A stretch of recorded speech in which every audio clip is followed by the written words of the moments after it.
Yo, it's your boy Ja. Welcome back to the channel. Today we got the greatest MJ stories of 2024.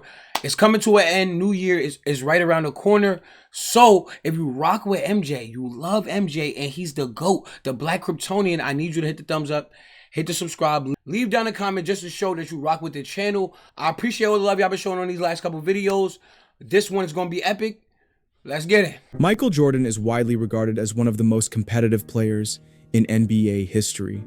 While he had numerous friendships across the league, it was often revealed that he would strategize against his friends during games, with Charles Barkley being a notable example. All-Star Weekend, however, was a different story. Since the game had no stakes and was purely an exhibition for the fans, there was no need for strategic planning. Jordan understood this, and right before the 1996 All-Star Game, MJ gave us another classic GOAT moment. Here's Penny talking on this incident at the Knuckleheads podcast. MJ, I'm getting ready to be announced, and he started moving closer to me. I'm like, MJ, you know you going last, bro. What you coming over here for? Like, you know you ain't about to, I'm not going after you, so what you doing? I didn't know what he was doing. He just kept inching, like he was sitting closer. And I guess he had already told Scotty or somebody, I'm about to do the snap off or whatever. Bro, I walk out, and he snapped them Jones, and I had to hold my pants, and I looked back, he's just laughing like I'm wrong or something. It was crazy, but I'm like, hey man, that was an ultimate compliment to me, because that made me feel like, you know, that he was like, he respected me and who I was. Here's MJ during the game when he was asked about that moment. Well, I've done it a couple of years. I did it to Joe Dumars one year, but it all started when someone did it to me when my first couple of years. So I decided to pass it along. The 2022 All-Star Weekend. Yo, you gotta love MJ for his showmanship, his understanding of entertainment. And he was a good person. Like, the way people explain him, he is a killer, but he was a good person, bro. And he cared about the sport and the people in the sport. So I hope people see that in these videos. In Cleveland was a big celebration for the NBA's 75th anniversary. One of the highlights was honoring the 75 greatest players of all time. For Damian Lillard, the weekend felt unreal as he got to be around so many basketball legends. But for Lillard, the best part wasn't all of that. It was when Michael Jordan finally showed up. We walk out of the room where we take the big picture. Is Dame Lillard the only person in the top 75 who don't got a ring? I'm assuming there's other people, but I rock with Dame heavy. He don't even got a ring. Just put my boy Kyrie in there, slide Dame to the side, you know what I'm saying? You could be in the top 100. We'll do that. We'll be top 100. But 75 and you don't even got a ring is crazy. They was just handing this shit out. I'm gonna be honest. And when we walk out, it's like all these cameras like this. You know what I mean? There's so many stars and all these legends in here. And when we get in the hallway, you see MJ walking towards us. Hold up. And if anybody out there saying, yo, Kyrie Irving, ask the NBA players what they think about him. Just ask the NBA. Ask Michael Jordan what they think about Kyrie Irving. That's it. That's all. He needs to be in top 75. Like, I don't know why they was just giving handouts. Anthony Davis, he got a ring though. But a bubble ring, like, bro, can we get some tangible champions? I'm taking Giannis over Dame. I'm taking Joker over Dame and Anthony Davis. Maybe because they didn't win at the moment that they was doing this, but y'all got to redo that damn list. He wasn't even in there for the big picture. He just got there. He just got there. So he's walking, and there's more cameras on just him by himself than it is on all of us. And it was like, that's when you really saw the difference of like, man, this dude the GOAT. Yeah. Like when he was walking, everybody was just staring at him. Yeah. Like even all the people that was Like The top 75 looking at the him. other 74 was looking at him like he was walking up, he walked up. It was like he just took over I know the whole situation. Was that your first time meeting him? Because before you said you hadn't met Mike before. I still ain't never met him. You just looked at him. Look, I was sitting there. I was standing next to Clyde. And I just was staring at him like, because all the lights was on him, and it was just like, man, that's Jordan. Like, he's glowing. I'm looking at him like his arms and his hands. Like, I'm just looking at him like, damn. I ain't say nothing to him. Then they lined us up, and we all walked out. The whole time, I ain't say nothing. I just was looking like, I'm just looking like, damn. I was looking around at everybody, but like when he came out, it was like unreal. Yeah. That was how loud it was, how everybody, like, if you looked around the arena, it was nothing but stars there. Yeah. Right. Like we would all recognize these people as stars, and how they even was looking at them was like, they felt small too. You know what I mean? Like everybody was just like, "This Jordan." Another legend that was in awe by Jordan that night. I would say this: Michael Jordan would probably be the only person that I would be like shocked to see. I'm not shocked by a lot of people. I've seen a lot of celebrities and stuff. I don't really care for celebrities and stuff like that, or stars and stuff like that. But MJ, after all the tape I didn't watch, man, I would be in shock. Like, what? He's real. The Black Kryptonian is real. That's what I would say. The first thing I'm gonna say, what up, Black Kryptonian? If they let me meet MJ, yo, what up, Black Kryptonian? He don't even know I call him that. But y'all need to push this around the world. Black Kryptonian. You know? The Black Superman. I don't want to go Black Jesus because people religion and all that, they get offensive. But I mean, the greatest in any sport, the greatest in any entertainment field. Think about what I'm saying to y'all right now. And we had some greats. That's probably how people felt with Michael Jackson. He'd be fainting and shit like that. Was the great D. Wade. On an episode of Carmelo Anthony's podcast, Wade, among the players on the anniversary team, shared one moment that stood out for him as he first noticed MJ in the room. Let me tell you something, when he walked through. Just aura, that's it. Everything just changed. Aura, yeah. You know when the coolest person walk in the room? Yeah.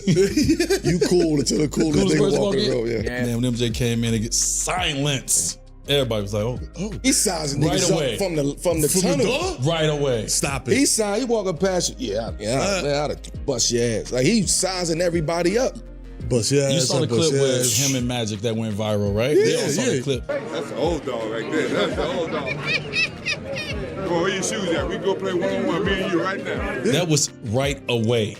And that's the moment I was just sitting there and I'm like, I'm listening to Jordan and Magic talk shit. But the mentality is just, it's beyond any human we've ever saw. He literally comes into the spot, sees his friend, yo, that's the old dog right there. You got any shoes though? Like, we can still go. Like, to think like that at 60s and 70s, yo, bro, you are absolute monster. He don't turn that shit off. He do not turn that shit off. He's competitive in pretty much everything that he's ever done in life. Like, it's crazy. The mentality is amazing, bro. I wish I could adapt. I got some dog in me, but I don't got that though. You know when the big dog is around, like, whoa, that's some different shit. I got some dog in me, but that's different. Really talk shit though. Yo. Like, put your sneaks on, let's go right now. And I'm like, I'll tear your ass up right now. Oh, they serious? Meta Sandiford Artest, previously legally named Meta World Peace, is one of the most fearless and dynamic players in NBA history. Known for his relentless defense and physical style of play, Meta earned an NBA championship in 2010 with the Los Angeles Lakers and was named Defensive Player of the Year in 2004. We've already heard the story about Meta breaking Jordan's ribs during MJ's comeback attempt in the 2001 summer. But recently, Meta shared some new details about that incident. I played against Mike for the first time in the summertime when I accidentally broke his rib. In the summertime, Mike go hard everywhere. Am I right? Absolutely. So Mike, I was 19, and I don't think he realized how strong I was coming in. He was posting up, and I was like denying fundamental and on this side and three-quarter, and just moved his arm out the way, light work. And then Light work. My elbow hit him in the wrist, cracked his ribs. And then so I broke his rib accidentally. Then he called me and said, don't worry about it, young fella. I know what they saying in the media, but I want you to come back. And then, and then to play against him in the season, if you look at the pictures online, we always tangled up. If you look at me and Mike, Wizards versus the Bulls, that's how we played every day in Chicago. Every day. So it wasn't a thing where I was in awe. Like, Mike is Mike to us. I got a chance to meet Mike. 3 times on the court in Chicago, a lot of times. Then he invited me to his office in Chicago. That was just, I got a chance. We need a petition. I need to meet MJ. And y'all need to make it happen. If I meet MJ, that's going to be one of the greatest days of my life. I need to meet him. I celebrate you. You the GOAT. I don't want to talk about no LeBron. I talk about you in 2024. Give a boy a deal or something. Sign me to Jordan. We need a Jordan deal. I need y'all to push this, petition this, hit the like, spread this around the world. Jordan, you got a young black man here who celebrates greatness. And you, my friend, are the definition of it.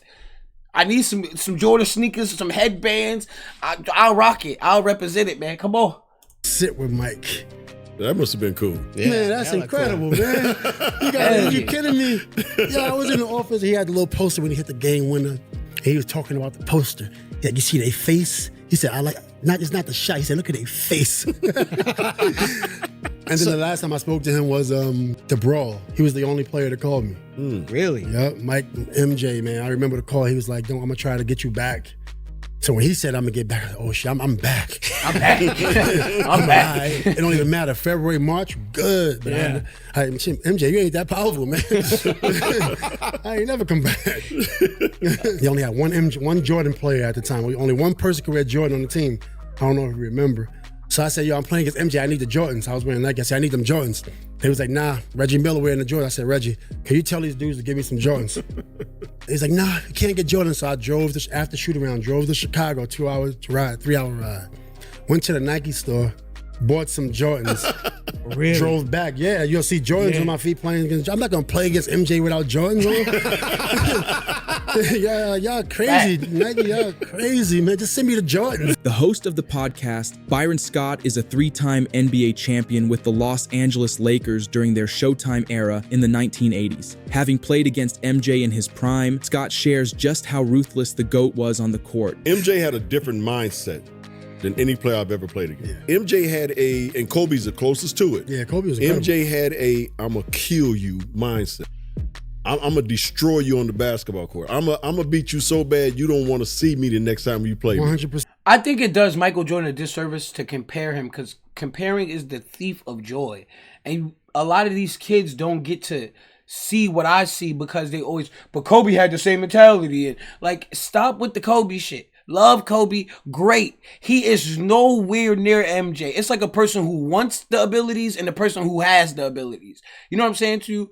When that killer instinct, Kobe had to build up. 20 years later, y'all would say he's the Black Mamba. From day one, from the time this nigga walked into the NBA, Black Kryptonian showed everybody, I'm different. I'm really different, and I really want it. I want the GOAT status, and he went for it. And he was efficient, dominant. I'm sorry, that's not Kobe Bryant with Shaq. Like, y'all be confused. That's later in their career, but in the beginning, no, he didn't have a killer instinct or none of this shit y'all talking about. He was out there airballing. You know what I'm saying to you? I don't want to go on a Kobe tangent, but I hate that it takes away from him. Like, put him in a separate category. They do this in the NFL. Tom Brady's in a separate category. I try to like put Patrick Mahomes, but they'll be like, nah, it's Tom Brady. And I understand that. You got to put him in his own room. Stop comparing this man to people, because there's no comparison. Yeah, that was his mindset. 100%. And so when you say, throw LeBron in there, but yeah, MJ definitely, because MJ wanted to destroy you, but he loved that smoke. Like you said, if you could guard him, he got nothing but mad respect. You can't guard him, but you give him hell, yeah, he got nothing but mad respect for you. You know what I'm saying? And his defense was incredible. His defense, man, Black Cat was off the chain, man. Because when I was a kid, I would watch MJ. I'm like, there's no way I'm gonna be able to do that on offense. But his defense, I'm like, hold on, this guy's an incredible defender. Yeah. And then I'm like, I want to be like that on defense. So that was one of the inspirations on defense. It wasn't even really I never aspired to be like him on offense. The 1995 NBA Eastern Conference semifinals featured the Magic facing off against the Bulls, marking Michael Jordan's return to playoff action after his 1993 retirement. However, the time away from basketball had seemingly taken a toll on MJ's sharpness, and it showed on the floor as the Magic won Game 1. Riding high on the win, Magic guard Nick Anderson confidently quipped, 45 isn't 23, referring to Jordan's New Jersey number. Despite the Bulls' determined effort, the Magic won the series 4-2 and advanced to the NBA Finals, where they fell to the Houston Rockets. But for MJ, this was just the beginning of the story, as he sought redemption the following year. Here's how Magic guard at the time, Darrell Armstrong, broke down those events. I did not know.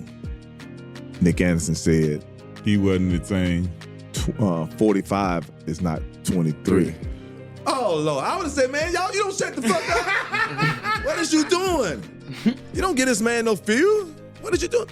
So when I saw that, I was like, oh, my God. Jordan's trainer, like, when you want to start? He said, tomorrow, lifting weights. And he said, all he kept thinking was Orlando. Man, they played us there was Shaq last time in Orlando. They played us, they swept us. But I never forget this, and you can go back and look at the stat sheet. Horace couldn't do nothing, put his head down and just laugh. It was on the free throw line right in front of us. Jordan, all Scotty was talking shit. Boy, Jordan had 2 free throws at the end of the game. He hit the first one and missed the second one on purpose. And we was like, what the fuck you doing, you know? Somebody said, look at the scoreboard. He left 45 on the scoreboard. You know Jordan. That's a bad man. That's a bad man. I'm not gonna lie to you. To be that strategic, to be like, remember he said 45 wasn't 23? All right, I'm about to drop 45. And miss the free throw just so he can have 45. Like, what? What stories do you hear from any other NBA player that's even close to this? Come on, man. He got the greatest stories with the greatest highlights, the greatest of everything. The greatest houses, the greatest cars. I mean, come on, MJ. Sign your boy. Jesus, you are just...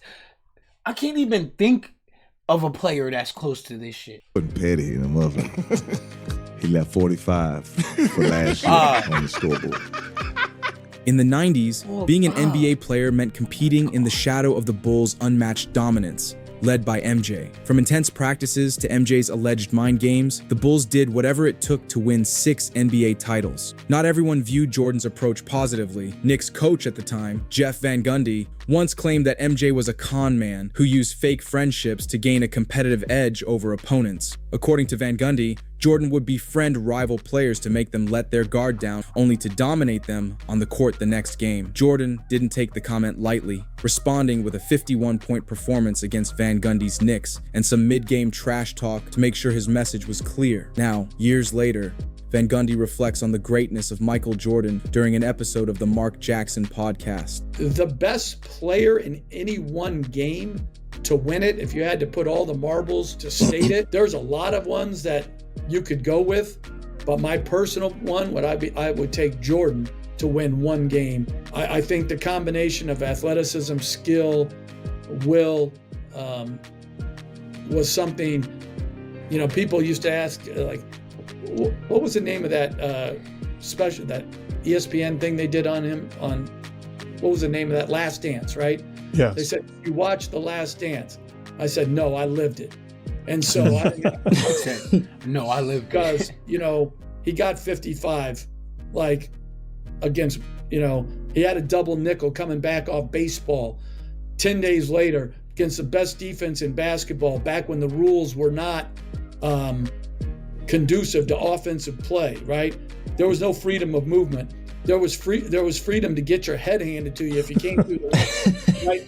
He got 55 against the New York Knicks on the road and hit Winnington when we doubled late with a Luka Doncic special, like go up and at the last minute, you know, find somebody, and he found Winnington. And so, like, I never seen anything quite like that. Like, guy goes off and plays baseball for 2 years. Hey, I want to play basketball again. 10 days later, he's getting 55 in the garden. I mean, it's like, what's happening here? You know, so I would go with him in any one game. Only 4 players in league history were teammates with both MJ and LeBron. One of them is the Tar Heel center, Brendan Haywood, who played with Jordan in his rookie season. Here is his take on the GOAT debate. No, stop playing. Don't do it. Come on now. if anybody in the Carolina family doesn't say that MJ is number one, they're excommunicado. Come on now. MJ's the greatest ever. Come on. Stop. Yeah, he is. This man is. You don't deserve to be a goddamn basketball fan if you watch MJ and then say LeBron's the GOAT. You don't deserve to be. We need to take your basketball card, rip it up, burn it in your face. Because, come on, man. Come on. Now, younger people like myself, we weren't privy to this. I was born when he was doing his thing. So a younger person, you give more grace. If you were born in the era of MJ and he ain't your GOAT, I don't know what you were seeing. A lot of these kids never even seen MJ, but trust and believe.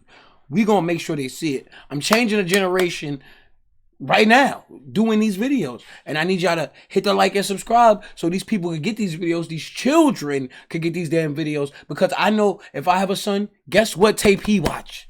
MJ. None but MJ, bro. You gotta be like that. That's what I'm gonna tell him. You gotta have your own style, but then you gotta see what this guy does, because he is the greatest. We don't care about them other players. You know what I'm saying too? Because if you learn anything, if you take anything from him, you're going to be a great player. Competitiveness, fundamentals, physicality, finesse, shooting, dunking, dribbling. Like you could take something from him and be great. So like Ron Artest just said with the defense. So it's like crazy to think about that people lived in his era, watched these games live, and was like, then generations later, like Shannon Sharp or some shit, like you lived through Jordan, bro. You seen this shit up close. Why would you ever disrespect the Black Kryptonian? I don't get it. MVP, defensive player of the year. That's insane. He's MVP, first team all defense, finals MVP, and leading the league in scoring all in the same year. Yeah, that's insane. Only been done 4 times, all MJ. Say that again. Yeah, that's crazy. First team all defense, MVP of the regular season, MVP of the finals, lead the league in scoring. Only been done 4 times. MJ, and MJ. Damn. That's the greatest of all time. That's how you end the debate with these young guys that want to talk about LeBron. That's how you end the debate with him right there. It was great playing with Mike because I got to see why he was Mike. You think a lot of times people think great players are great because they just roll out of bed and they're great. And for him, it was like, nah, the work ethic was crazy. At 40 years old, 39 years old, he done proved everything. He's still in the gym before everybody. Yeah, but that's not true because as much as hard as you could work, you could never be MJ. It literally is a thing with God. I believe God makes certain people a certain type of way. You know what I'm saying too? So as you go work as hard as you could damn near be living in the damn gym. Kobe Bryant lived in the goddamn gym. He couldn't catch him because of the intangibles, the God-given hands he had, the mentality. You can't train a mentality. That shit is either in you or it's not in you. You can't buy that. You can't buy a trainer to get that. It's a mentality thing. For me personally, everything he did on the floor, it starts with that mentality. Like, yo, I want to kill everybody. I want their grandma in the stands to feel me. You feel me? Yeah. I mean, he's there with Tim Grover lifting early, getting up shots. Like, footwork is impeccable.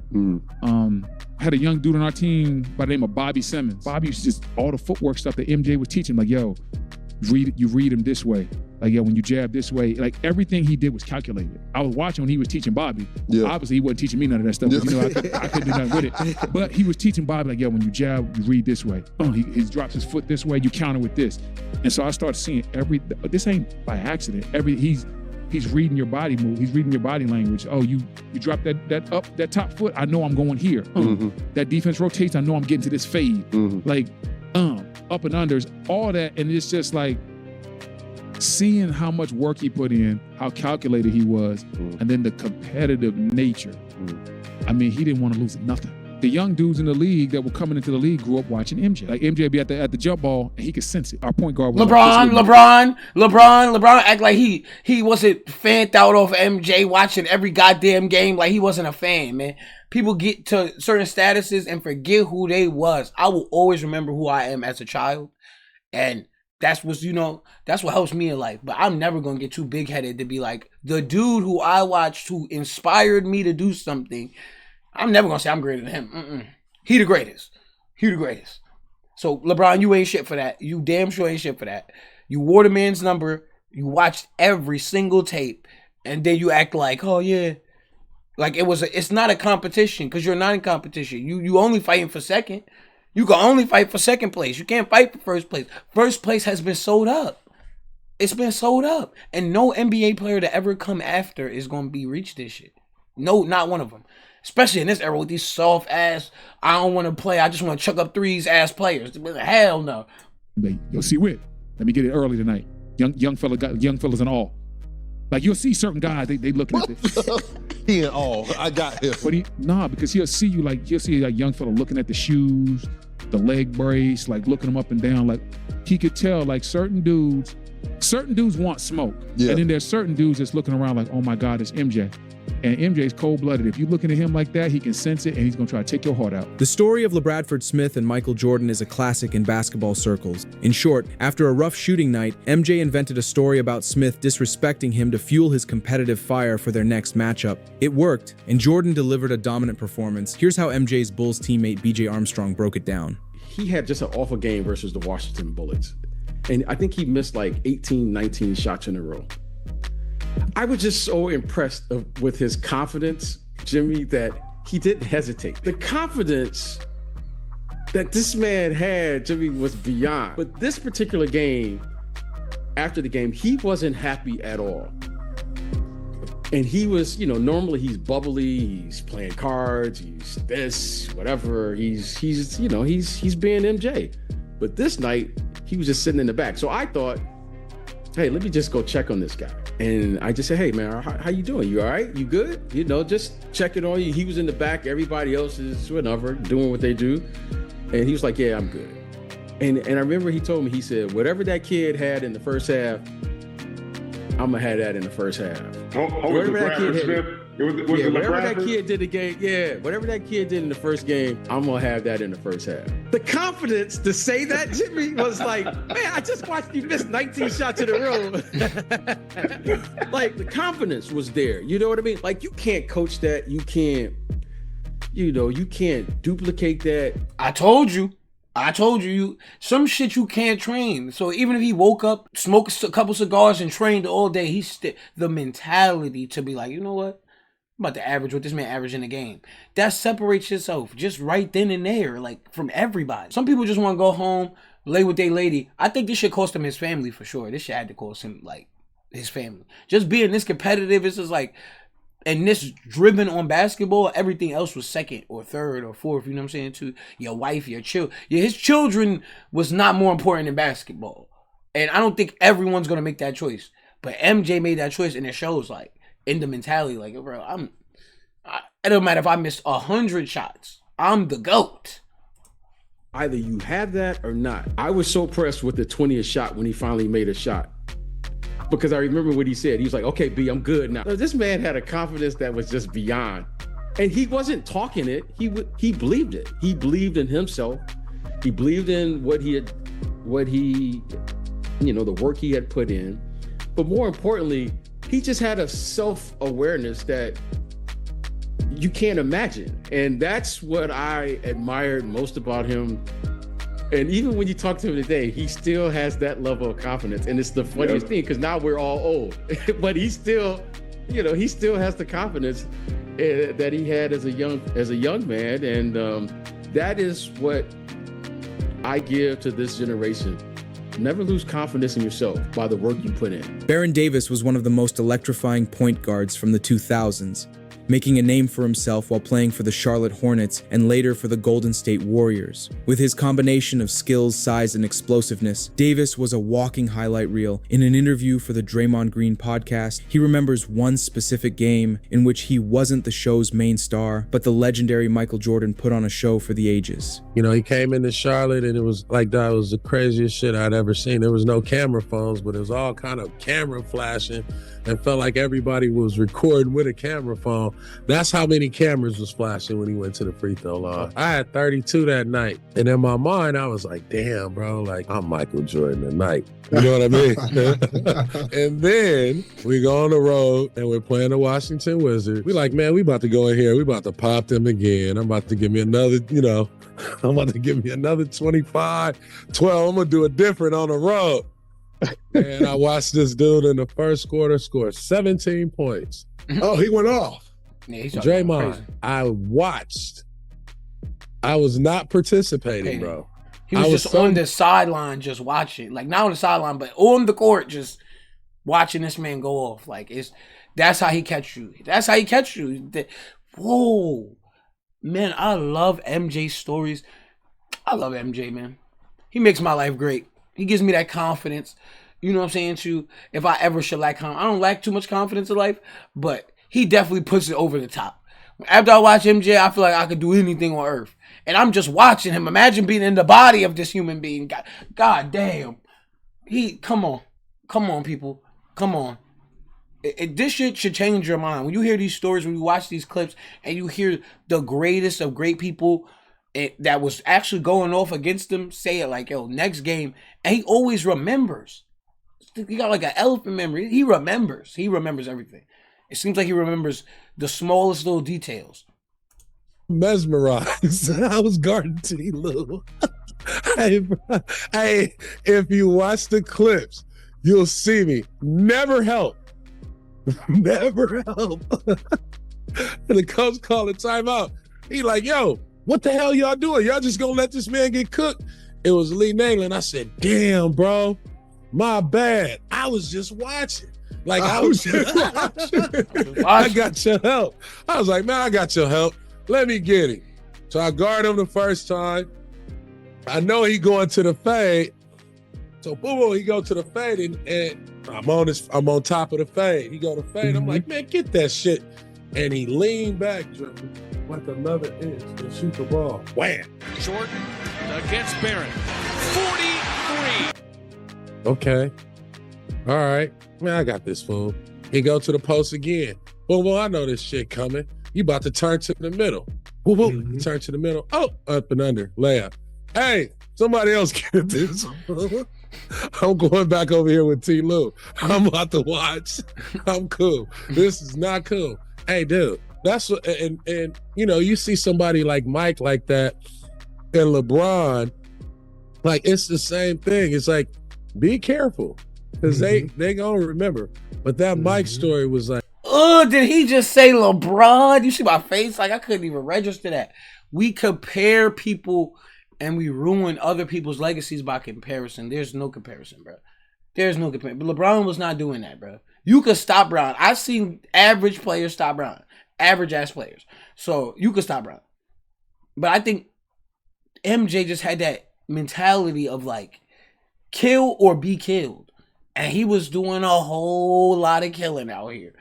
Yo, if you want to see more of this video, I need y'all to hit the like, hit the subscribe, leave down a comment just to show you rock with the channel and you rock with MJ. I appreciate y'all supporting the channel.